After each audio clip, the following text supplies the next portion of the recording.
Hello and welcome to 6 Degrees of Portage in Maine, the podcast that talks about extraordinary people from Winnipeg, the city that runs on Slurpees and rock and roll. Today, I am honored to have another fellow Winnipegger who I didn't know in Winnipeg, Howard Lyons, who has had a pretty meteoric ride to the top of the food chain in the actuarial world, which you don't hear of a lot. So, Howard, thank you for coming on the show. I know you're a little nervous, but don't be. We're okay, but thank you for having me. Really appreciate it. Okay. So I'm going to start off a little non-traditionally by asking you a very philosophical question. Okay, If you were a sandwich, what kind of sandwich would you be? that's a good question. So I you know tough to choose. So rather than a sandwich, why don't we focus in on sandwich type? So I Okay. think I would want to be a wrap, like a sandwich wrap. Mm-hmm. And I guess thinking about that, it's all about versatility, right? That I think that would be my number one pick. My number two pick from a sandwich and maybe how I would structure it. Like some people, slice their sandwich, cut it. I wouldn't. Mm-hmm. I would just keep it whole. And I like to think about that as being kind of a chill person. Don't want to waste time and effort by cutting it, laid back, going with the flow. That's kind of how I Mm-hmm. would view the sandwich question. So that works perfectly with the stereotypes of actuaries of chill, go with the flow, you know, just okay. So Yeah, you got if you're it. going to be a rap, you have to tell us what kind of rap. Like, are Right. you going to No. be whole wheat or pesto or, you know, So sun-dried tomato? you know what? We know each other a little bit, but I'm actually surprised. Like you've just nailed it. Yes, whole wheat, sun-dried tomatoes are inside, pesto sauce is inside of it, and then anything else, roast beef, smoked salmon, you name it. I just love them all. Okay. Are those things that, Peanut butter, and bananas in a wrap. oh, okay. Wasn't expecting that. But I guess going back to your cycling routes, Howard Yep. does some long distance cycling. Um, I guess taking peanut butter and bananas with you on the cycle are your good energy source. You got it. Okay. So why don't we get back to you grew up, and I seem to be on this Sweetwood Bay streak with what's his name? David Zitzerman Correct. and yourself and somebody else from the street I just interviewed. So that's where you guys all grew up in Garden City. Right, right. And but then you ended up in Toronto and ended Mhm. up in actuarial school. Right. So how did that happen? So, funny story. I mean, and I would it dates back to kind of elementary school. I had a math teacher. Her name, I think she's still alive. I haven't checked. I hope she is. Was Mrs. Hotchman, and Mm-hmm. Mrs. Hotchman. I mean, I don't know how else to express it, but the most engaging teacher I had. I just loved math, right? Mm-hmm. It was grade seven, grade eight, grade nine math. Just loved it. I moved to Toronto. Went to University of Toronto, and kind of started off taking kind of a general first year course. Think of that as um, chemistry, biology, Mm-hmm. calculus. And as they say in the lingo, the numbers told the story. I did very well in calculus, not so well in the other courses. Mm-hmm. And you look at the U of T calendar, and I guess actuarial science is up there in the first letters. I was lazy; I didn't want to look further through the calendar, and that's really how I found it. And just ever since, just just loving it. Did you actually know what an actuary was? Maybe you can tell people what some of the things actuaries do. Sure. So I happen to know of a few actuaries just in the circle. My father was an accountant, and he knew and heard of actuaries. I mean, Winnipeg, the University of Manitoba. Um, I think their school, like their actuarial program, uh, I think started like 1912. It's one of the oldest programs in the country. Mhm. So my father kind of knew of the field, so he kind of gave me a little bit of insight. But to your question, so like, what does an actuary do? Well, um, traditionally, you'd have a boring actuary sit in a room going over all of this data, setting life insurance premiums, right? Mhm. Looking at mortality tables. And I think, historically, 50, 60, 70 years ago, that was probably what a lot of actuaries did. But today, I mean, the world has just changed, right? It's all about risk management. It's all about data. It's all about modeling, using the data for insights. I mean, actuaries do a whole host of things from traditional insurance modeling and financial reporting and analysis to Mhm. pension consulting and kind of managing pension risk, all the way up to actuaries work in banks, from Mhm. a risk management perspective. So it's very, very versatile and agile. Mhm. I was reading an article that when Ford and GM and Chrysler had their first round, I don't know, 20 years ago of like getting into big, big trouble, Yep. a lot of that was they were in a cash crunch because their actuaries had them on the defined benefit pension plans, and they way, way underestimated how long these pensioners were going to live. I don't know how accurate that is, but it sounds kind of Yeah. feasible. Yeah. I'm not sure how accurate that is. I mean, the facts were that the pension fund for these companies required contributions for a whole host of reasons. I mean, it could be longevity, could be investment results, could be there's a whole Mhm. bunch of reasons why. And yeah, I think a lot of the money, the profits, the contributions were going into the plan, and that was a cash strap on a lot of these companies. So yeah, I've read about that. I mean, that it's documented in the public domain. Absolutely. Mhm. So you're a partner at a company called Aon. Aon, yeah. Does Aon actually stand for anything? So Aon is, and I don't have it in front of me. Aon is Gaelic for oneness, right? Hmm. Togetherness, unity. Um, so yeah, that's what Aon kind of, if you Google it and look it up, that's what it stands for. But You're but a one-stop oh, shop. well, one-stop shop. Think about it as collaborative, teams working together, Mhm. working for our clients. Yeah. So you become a partner. So what's your specialty in the field now? So Aon really, think, to simplify it, there's we look after, or we work with clients on their risk capital needs and on their human capital needs. So think about it Hmm. from those perspectives.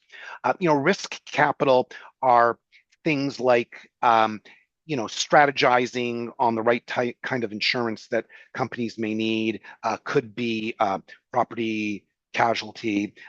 We work, with reinsurance companies, strategies, like everything to do with risk capital. That's one Hmm. focus of our company, which I am not on that side of the business.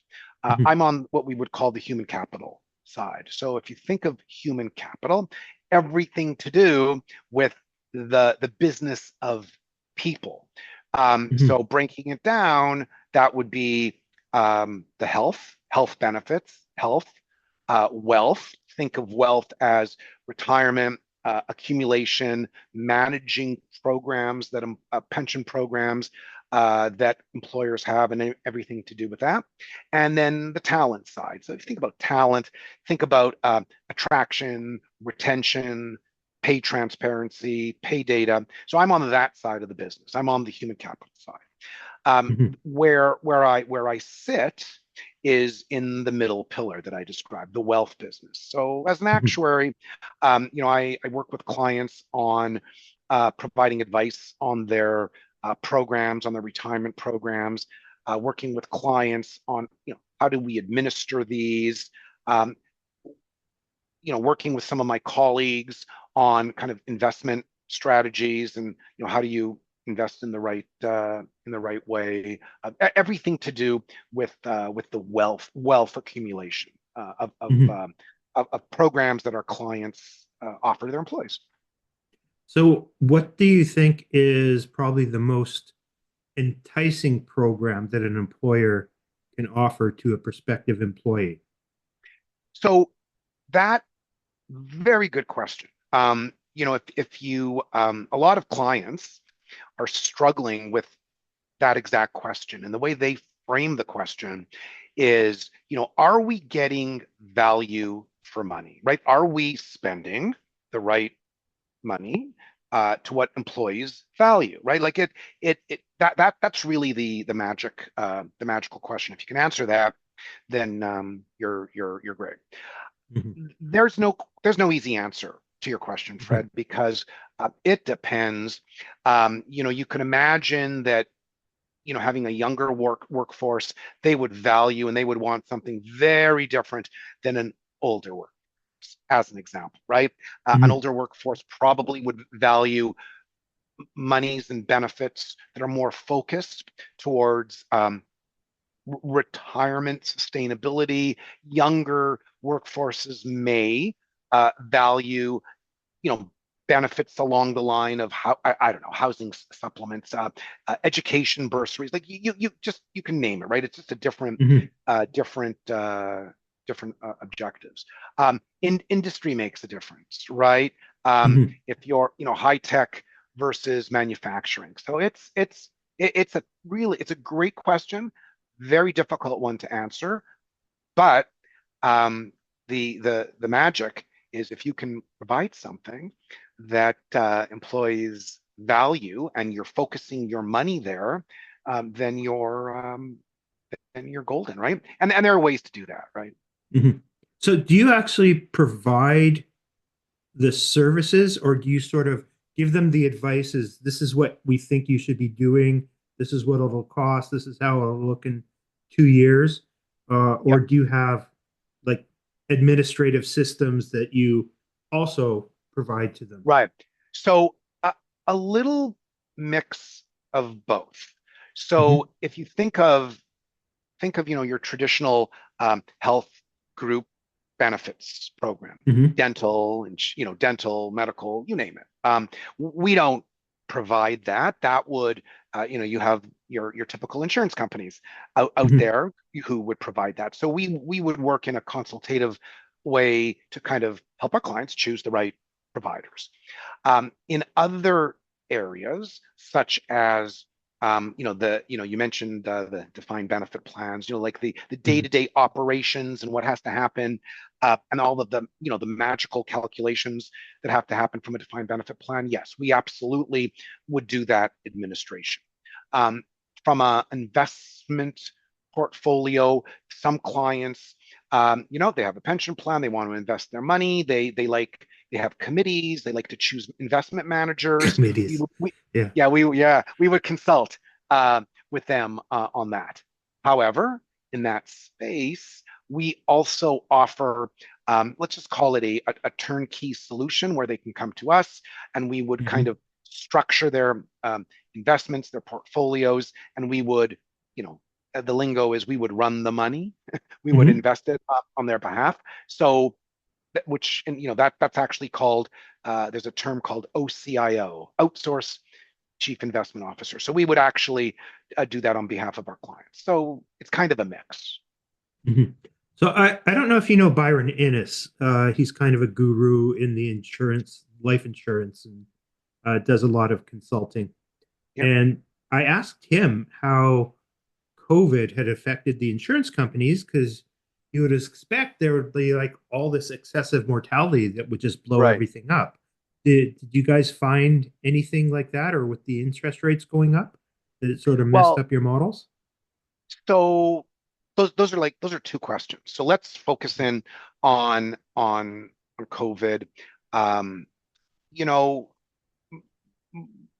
there are definitely mortality studies, and I think initial thoughts were like, okay, COVID's just a blip, right? It's just a Mm-hmm. blip in mortality and experience. I think um, the view has changed on that, and there are models that are being designed, mortality tables that are being adjusted to take into account COVID and COVID experience. But yeah, I mean that and there's a lot, and that's not just a Canadian kind of phenomenon, right? That we're the UK globally working on different Mm-hmm. studies, and from a Canadian perspective, we our experience, we're kind of learning from that, adjusting our tables. So yeah, it's had. I mean, yes, it's had an impact. How much? The magnitude of it. That's probably a topic for a few volumes and multiple podcasts and different people's perspectives. So that's Yeah. on mortality. The interest rate phenomenon, I mean, I would just say to you, is nothing new. Now, what I mean by that is it's always been volatile. I mean, it's been up, it's been down. Like it's Mm-hmm. just a volatile variable, and you need to account for it, right? And Mm-hmm. so yes, interest rates were at their lowest point, and that does uh, damage.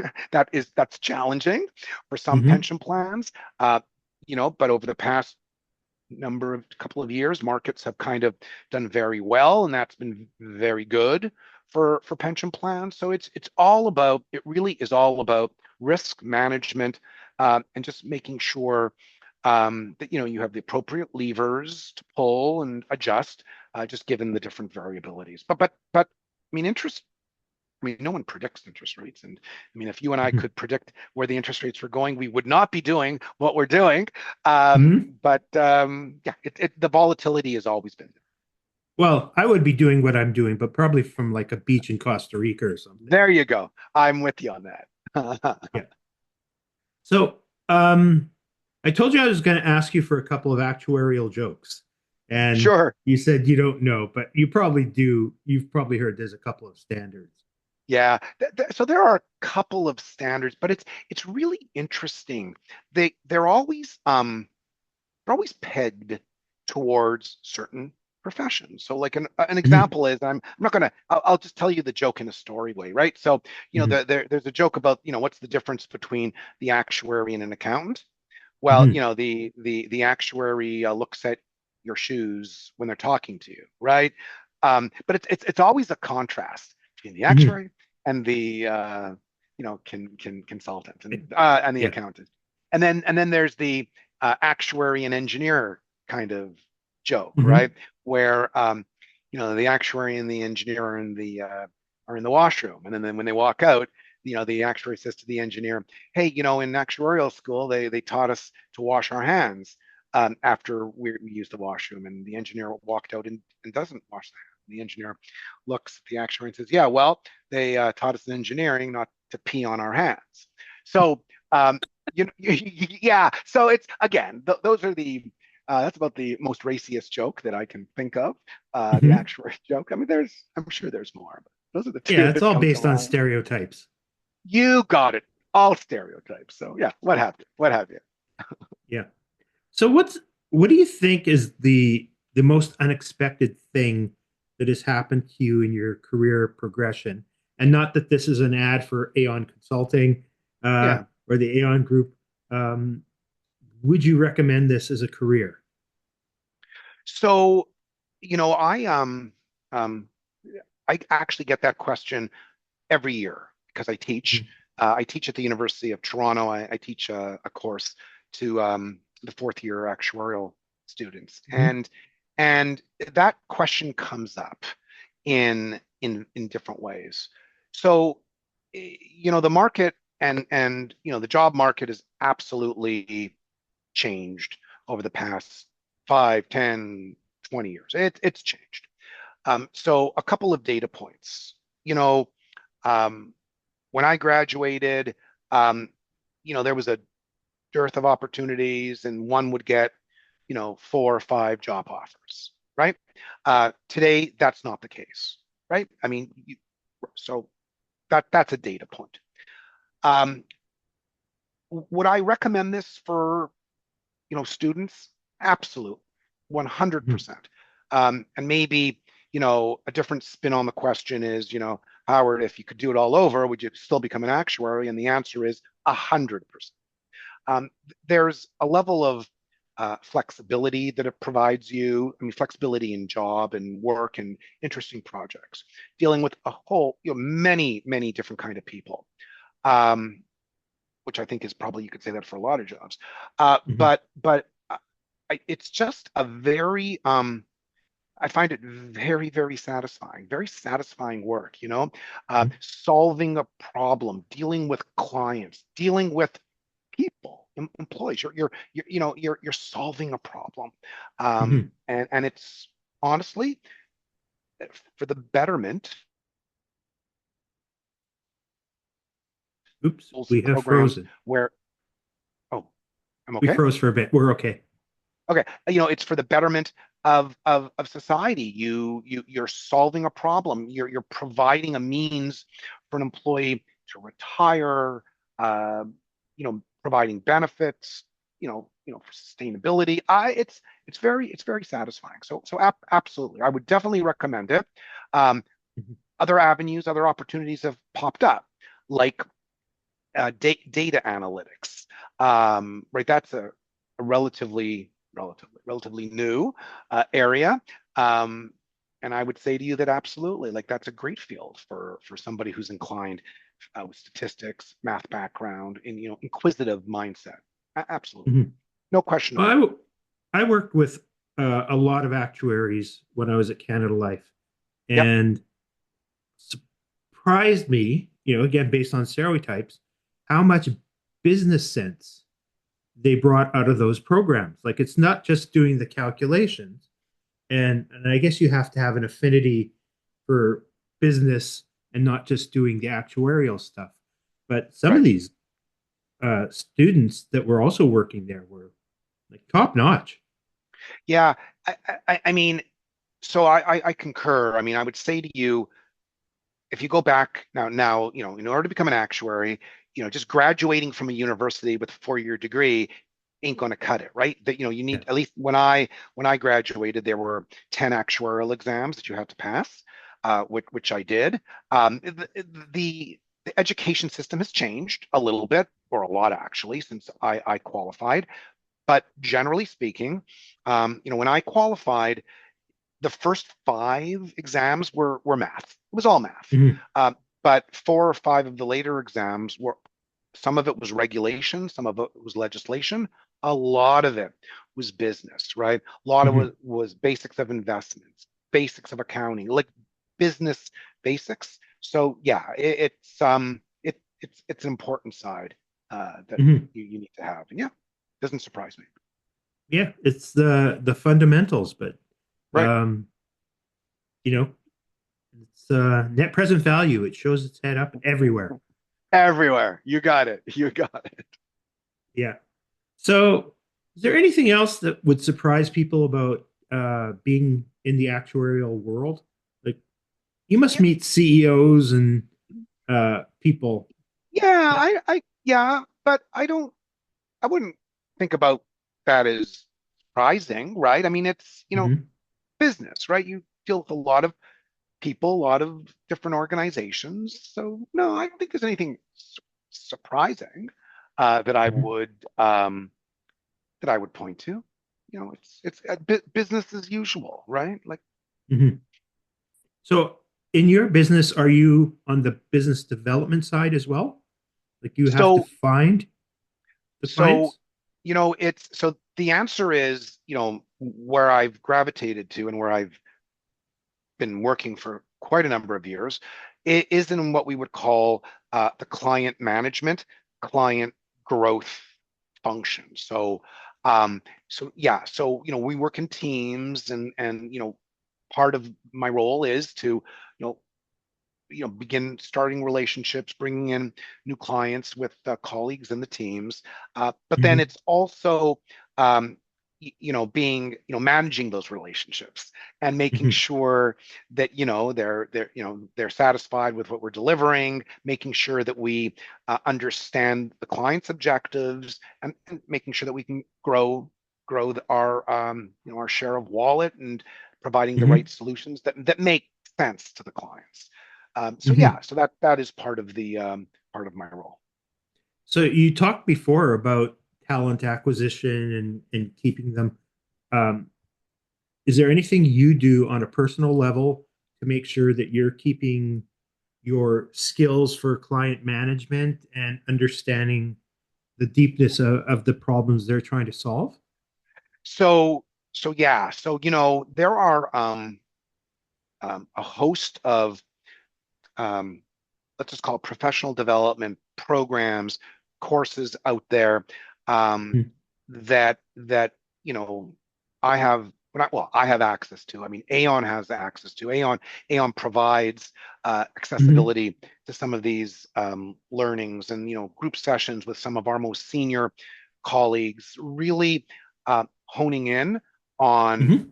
skills and making sure that you're managing those relationships appropriately. And if you think of the career of an individual, I mean, there are certain you know basic skills that one Mhm. needs to have, and we work with our colleagues to provide them those skills. But as somebody moves through their career, moves from the you need you acquire different skills. You need to sharpen those skills. You need to acquire you know better skills, and making sure that you're kind of really making sure that you're at the top of your game, and we Aon fosters that, Mhm. which is wonderful, which I Mhm. very very thankful that they provide me that opportunity. Mhm. I know back in Winnipeg, I did Dale Carnegie for a lot of years and, Right, learning to speak better. right, So I speaks really goods now. And I've currently joined Toastmasters again. And right, right. it's presentation skills are something like no matter what job you have, if you can do presentations better than any of your colleagues, that's that's a gift. you know so I mean, I couldn't agree with you more. It's just communication, right? And you're right. They're the base. There are basic skills. I mean, you need them, but if you can communicate, um, Mhm. I mean, you've heard this, Fred. Communicate complex ideas in simple terms, right? And it's Mhm. not about the 35-page PowerPoint deck, right? Oh At God. all. Right. Well, there you go. You got it. I mean, the best way to put somebody to sleep, an audience to sleep. It's engaging the audience. It's communicating properly, right? It's Mhm. it's it's writing properly. These are basic skills and critical skills. You're a Mhm. 100% correct, and those are skills that you work on, on an ongoing basis. And just to make a plug for it, and I don't want to sound controversial, but I mean I get it. We want balance, and we want to provide whatever we can to our employees. But you got to be back in the office. You got to come into the office to hone these skills, to work with your teams. It's tough to work like this virtually. Mhm. Communicate presentation skills. I mean, yes, you can present over Zoom. I get it, but really being in working, seeing that one-to-one with your mentors, with your senior partners, with your colleagues, I cannot tell you how critical that is. So yeah, I'm with you. So we're almost out of time. I want to pose one last question to you. Sure. Um, I'm guessing internally there's a lot of discussion about how AI is going to affect your business and other businesses going forward, and how you might have to adjust? Is there, and I know it's sort of new. I'm not so freaked out about AI. I use it to help me write speeches and things like that. But it's at the end, it's always me, polishing it up because it just doesn't have the human side of it yet. Do you Right. think it's going to have a huge difference in your industry?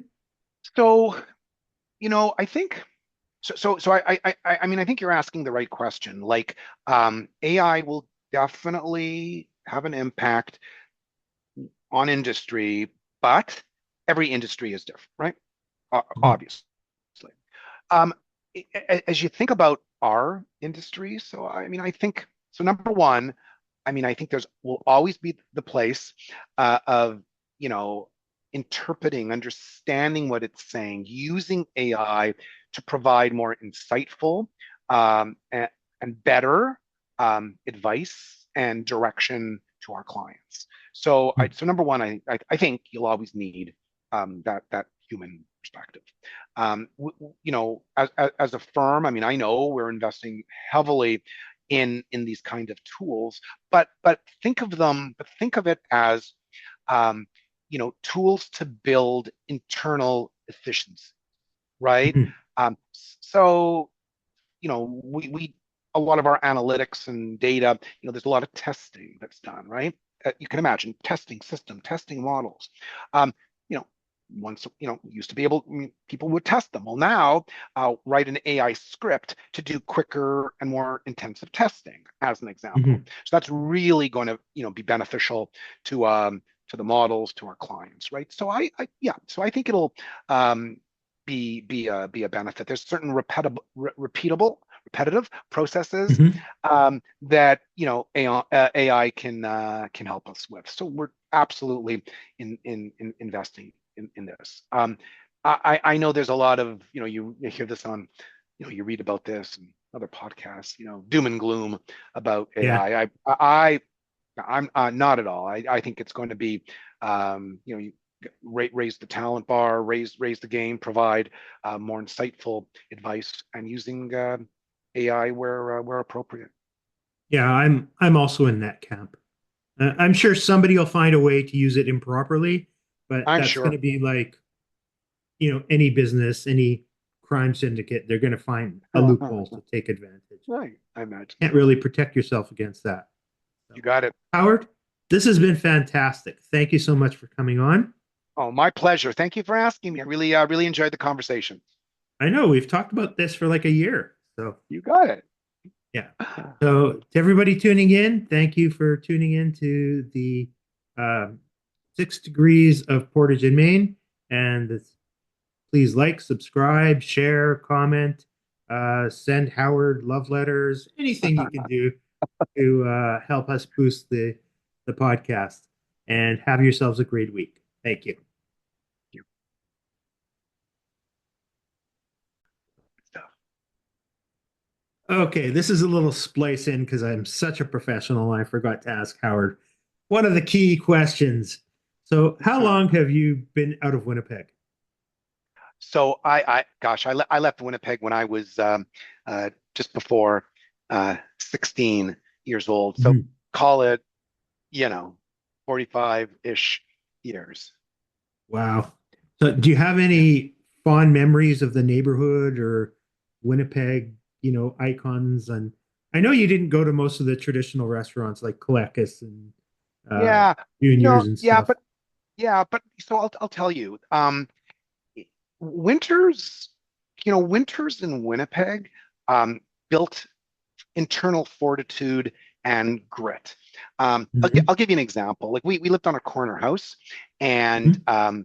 whatever reason, I was the one who had to shovel the driveway. And it was a Mhm. corner house. So you got all the snow drifts, and it was a long driveway. So I would like Mhm. to spend hours shoveling the snow. And Mhm. maybe that was, my mom and dad's way of saying, building internal fortitude and grit. Mhm. But I did. So that was like an experience.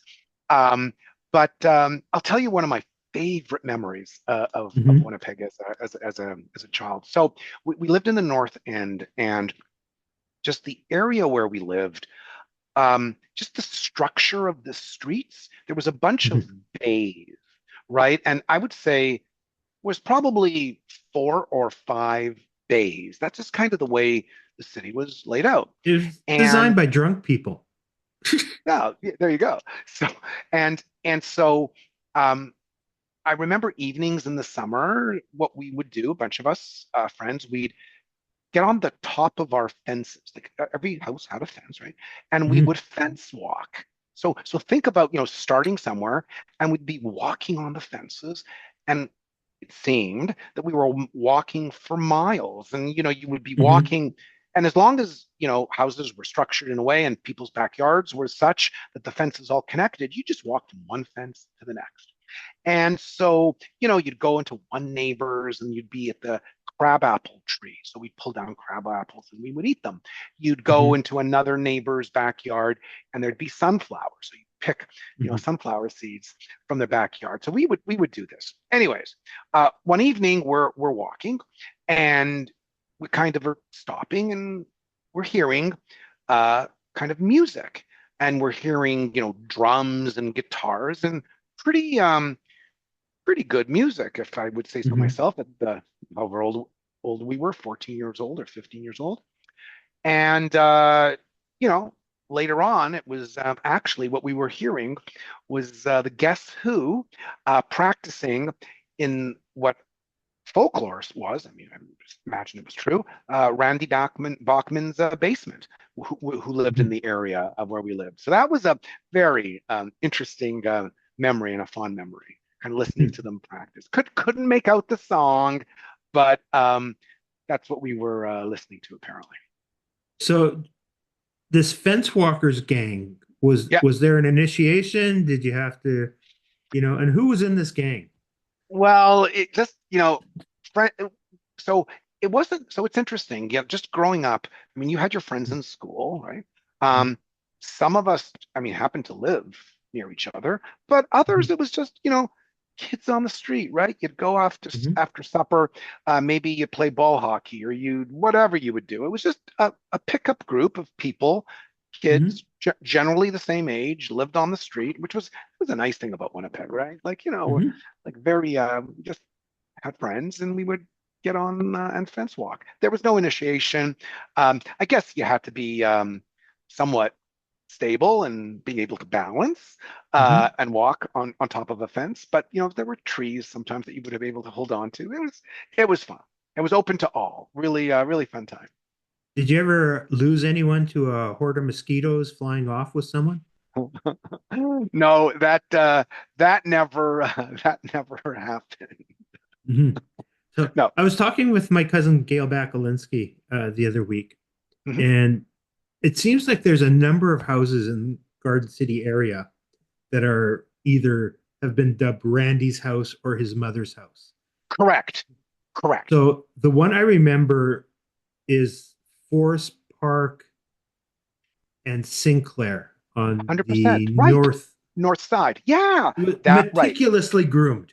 Yes, yes. And true or not true, whatever the story was, you got it. And that's actually, I mean, that's kind of on the other side of the street. There wasn't a fence, but we stood at the closest Mhm. fence, and that's the music that we heard. That was exactly the location. Yep. I'm actually hoping to talk to Earl Barris soon, and he now runs the Salisbury House. Okay. I don't know if you Okay. know that, and one of his investors is Burton Cummings. There you go. So So maybe you'll hopefully get the I'll, truth about yeah, fence or walkers and may where they practice. or maybe we should just let the legend live.